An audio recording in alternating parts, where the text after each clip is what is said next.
Good evening बच्चों, मैं आपकी फ़िज़िक्स टीचर मंजली अग्रवाल। मैं इस बार भी पिछली बार की बात मतलब 9th क्लास में जैसे आपको विज्ञान में भौतिक विज्ञान वाला पोर्शन पढ़ा रही थी, इस बार भी भौतिक विज्ञान वाला पोर्शन पढ़ा रही हूँ। और हम लोगों का चैप्टर स्टार्ट हो चुका था, प्रकाश का परावर्तन और अपवर्तन। ठीक है, हम लोगों ने अवतल दर्पण उत्तल दर्पण के बारे में पढ़ लिया था। इसके साथ साथ अवतल दर्पण से प्रतिबिंब की वस्तु की स्थिति बदल कर प्रतिबिंब कैसे और किस साइज का बनता है, कितनी दूरी पर बनता है, इन सब चीज़ों को हम लोगों ने पढ़ लिया था। उसका वीडियो से और नोट से रिवीजन कर लीजिएगा। ठीक है, अब इसके बाद हमारा नेक्स्ट टॉपिक स्टार्ट होने जा रहा है रेखीय आवर्धन। रेखीय आवर्धन क्या होता है इसको हम समझ लेते हैं कि देखो, ये जैसे कि ये आपका ये अवतल दर्पण को हमने आधार मानकर समझाया है। यहाँ पर एक वस्तु है जो कि अवतल दर्पण के सामने रखी है। एक वस्तु है जो कि अवतल दर्पण के सामने रखी है। वस्तु को हमने ओ डैश से दिखाया है। ये आपकी एक वस्तु है ओ डैश, ये दर्पण के सामने रखी हुई है और इससे ये एक मुख्य अक्ष, ये आपकी मुख्य अक्ष है। ठीक है, एक बार पूरा रिवीजन करके आपको समझा देते हैं कैसे है। ये आपका अवतल दर्पण था, ये अवतल दर्पण है। अवतल दर्पण की ये मुख्य अक्ष है, ये मुख्य अक्ष है। ठीक है, ये मुख्य अक्ष है, और ये पॉइंट दर्पण का जो परावर्तन वाला तल है, परावर्तक तल के मध्य बिंदु को हम क्या कहते हैं? पोल। क्या कहते हैं? पोल। ये पोल है। पोल यानी हिंदी में बोलते हैं ध्रुव, इसको बोलते हैं, और इंग्लिश में बोलते हैं पोल, और इसको हम पी से डिनोट करते हैं। ठीक है, और ये आप दर्पण के सामने एक वस्तु रखी हुई है ओ डैश। ये दर्पण के सामने आपने एक ऑब्जेक्ट या कहिए वस्तु रखा हुआ है ओ डैश। ठीक है, एक रूल हमने बताया था कि जब भी, ये बात आप जानते हो कि जब भी प्रकाश की किरण जब हमको वस्तु कब दिखाई देती है? जब किसी वस्तु पर कोई प्रकाश की किरणें पड़ती हैं और वो किरणें जब परावर्तित होकर हमारी आँखों में आती हैं तो हमारे आँखों में एक प्रतिबिंब बनता है जिससे हम वस्तुओं को देखते हैं। इसी तरह जब दर्पण के सामने कोई वस्तु रखी है, इससे चलने वाली ये प्रकाश की किरण है। ये प्रकाश की किरण ये परावर्तित हुई, और एक और किरण हमने ली है, ये भी क्या है? परावर्तित हो रही है। ऐसे परावर्तित हो रही है। परावर्तित होने के पश्चात क्या हो रही है? ये जिस बिंदु पर मिलती है, परावर्तित होने के बाद ये जिस बिंदु पर ये एक दूसरे से मिलती है, यानी एक दूसरे को जिस बिंदु पर ये काटती है, उस पॉइंट पर क्या होता है? वस्तु का प्रतिबिंब बनता है। ये बात हम लोगों ने पढ़ लिया था पिछले वीडियोस में। तो यहाँ पर देखो, ये है एक किरण जो कि मुख्य अक्ष के समांतर चल रही है। ये एक किरण है जो कि मुख्य अक्ष के समांतर चल रही है, और ये परावर्तन के पश्चात कहाँ से होकर जाएगी? फोकस से होकर जाएगी। ठीक है, एक दूसरी किरण भी हमने ली है। ये किरण हमने ओ ए ली थी और दूसरी किरण का नाम दिया है हमने ओ बी। ये कैसे जा रही है? ये फोकस से होकर जा रही है। ये फोकस से होकर जाती है तो परावर्तन के पश्चात कैसी हो जाती है? ये मुख्य अक्ष के समांतर हो जाती है, या ये कहिए कि मुख्य अक्ष, ये मुख्य अक्ष है, इसके ठीक समांतर हो जाती है, यानी पैरेलल हो जाती है। ठीक है, हो गई।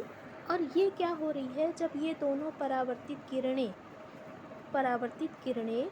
कहाँ पर काट रही हैं? बिंदु आई डैश पर एक दूसरे को कट कर रही हैं। यहीं पर हमने क्या किया? मुख्य अक्ष पर इस बिंदु से हमने एक लंब डाल दिया, एक परपेंडिकुलर डाल दिया। यही क्या है? वस्तु का प्रतिबिंब है।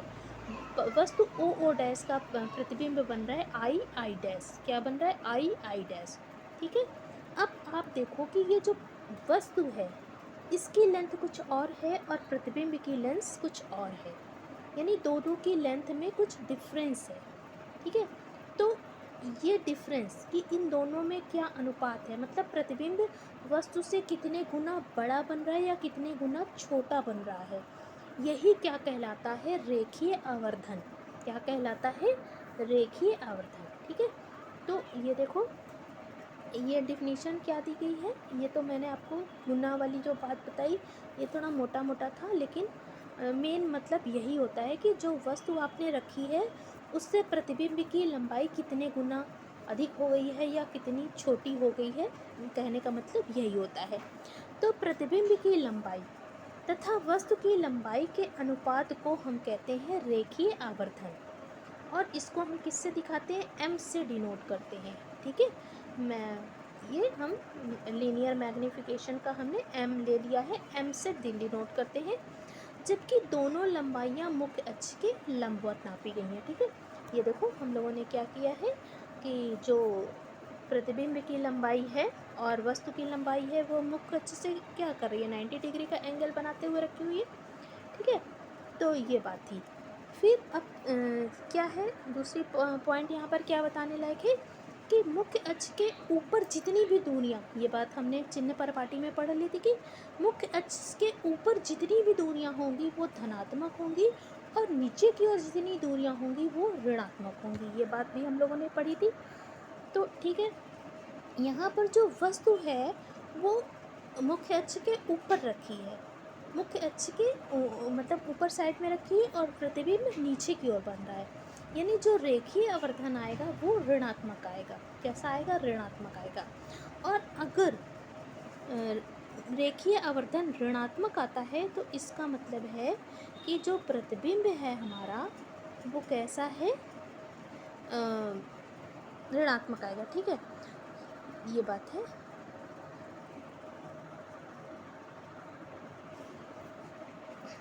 और कोई पॉइंट बताने लायक है? देखते हैं। और अगर हम उत्तल दर्पण की जगह अवतल दर्पण की जगह उत्तल दर्पण लेते हैं तो क्या होता है? रेखीय आवर्धन वहाँ पर धनात्मक हो जाता है।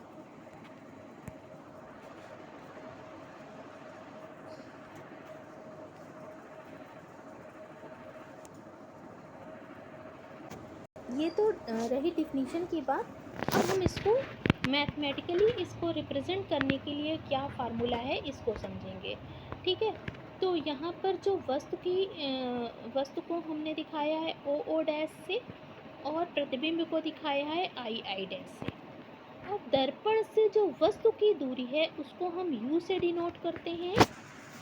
यहाँ पर जो ऐसे समझ लेते हैं, जो प्रतिबिंब की यहाँ पर प्रतिबिंब को दिखाने के लिए हम किस कैसे दिखाते हैं? अगर हम प्रतिबिंब को हमें बताना है तो प्रतिबिंब के लिए हम लिखते हैं आई आई डैश, या सिर्फ शॉर्ट में आई भी लिखते हैं।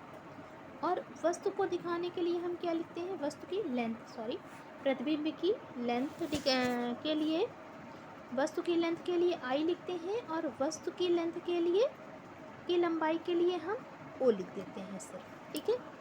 और हम अगर हमें, जैसे कि ये आपकी दर्पण है, ये आपका दर्पण है, मान लीजिए ये दर्पण है, दर्पण के सामने अगर कोई वस्तु ऐसे ये रखी हुई है, ये क्या है? कोई वस्तु रखी है और ये प्रतिबिंब रखा है, तो दर्पण से जो वस्तु की दूरी होगी उसको हम यू से डिनोट करते हैं। किससे डिनोट करते हैं?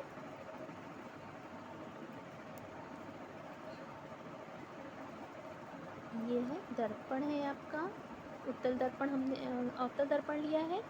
अवतल दर्पण के सामने ये एक वस्तु रखी है, तो ये दर्पण का ये जो पोल है, इस पोल से जो वस्तु की दूरी होगी उसको हम किससे दिखाते हैं, u से दिखाते हैं।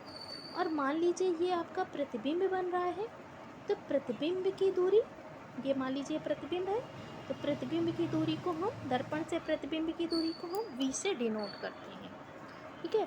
अब रेखीय आवर्धन में हमने क्या परिभाषा पढ़ी थी, रेखीय आवर्धन में हमने परिभाषा पढ़ी थी कि प्रतिबिंब की लंबाई और वस्तु की लंबाई के अनुपात को हम क्या कहते हैं, रेखीय आवर्धन कहते हैं। ठीक है। प्रतिबिंब की लंबाई,